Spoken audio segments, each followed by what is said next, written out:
Na, isa na tayo. Unahin natin yung ano. Inuluto po tayo ng Bicol Express. Yan. Sa ngayon, inuna natin yung sibuyas.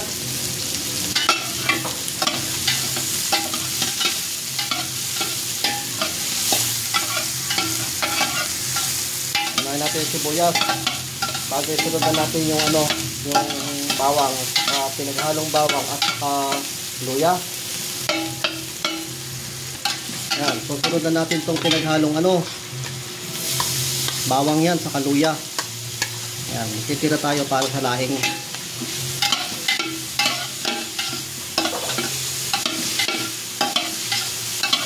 Bakit nga pala inuna natin, Brad, yung ano, yung sibuyas sa ano, yun ang tanong. Marami nagtatanong dyan, ba't minsan nauuna yung bawang, ba't yung isa naman nauuna yung sibuyas.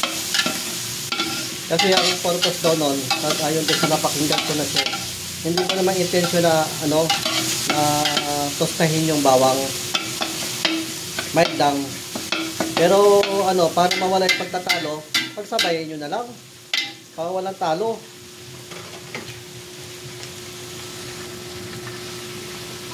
Lagyan na natin itong sili. Yung sili natin kulay green.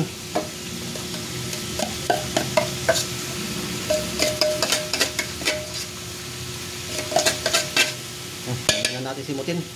Ayan na. Lagyan mo lang muna, Brad.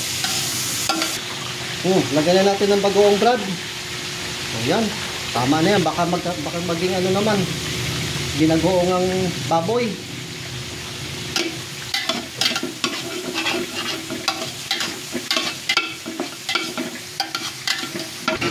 Yan, pasensya na mga insan.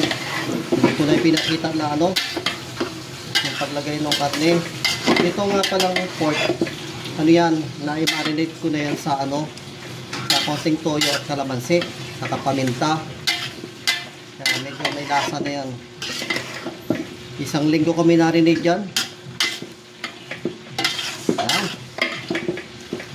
Yan. Medyo isasangkot siya lang natin medyo ng ano, hanggang sa medyo maluto na yung karne.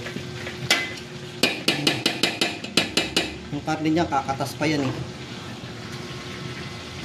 Yan, mikos-likos lang natin mga insan. Yan, medyo kumatas na oh. Hindi ko pa ilalagay yung gata dyan oh. Mamaya ko pa lalagay yung ano yan, yung gatae. Pasensya na kayo mga insan, hindi ko na nilagay yung ano, yung mga ingredients, gano'ng karaming ingredients, gano'ng karaming bawang. Wala na sukat yan. Ano?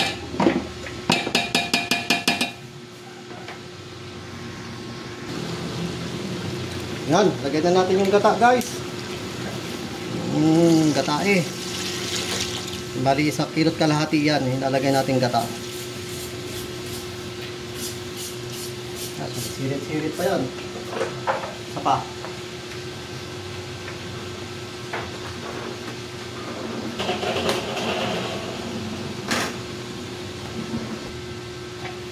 Mekos-mekos lang mga insan.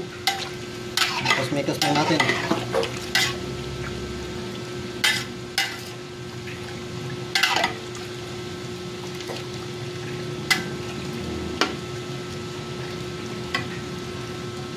Yan.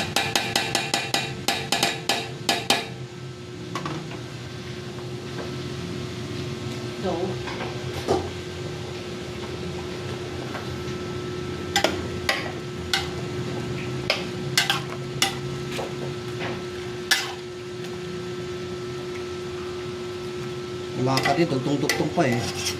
Hindi ko malas-kalas eh.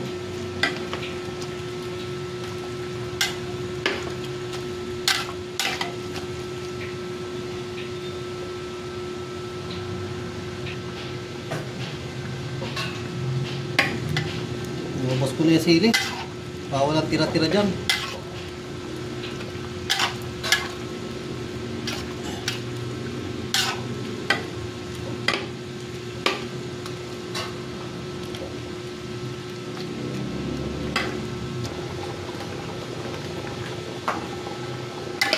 Yun, luto na. Lagyan na nga natin yung gulay. Pero, haba na tuloy. 10 minutes na. Nakalimutan ko. Lagyan natin yung ano. Ano ba tawag sa gulay nito, Brad? Baguio ano to? Baguio beans. Yan yung pinakang gulay ng ano natin. Ng ating Bicol Express. Yan, okay na yan.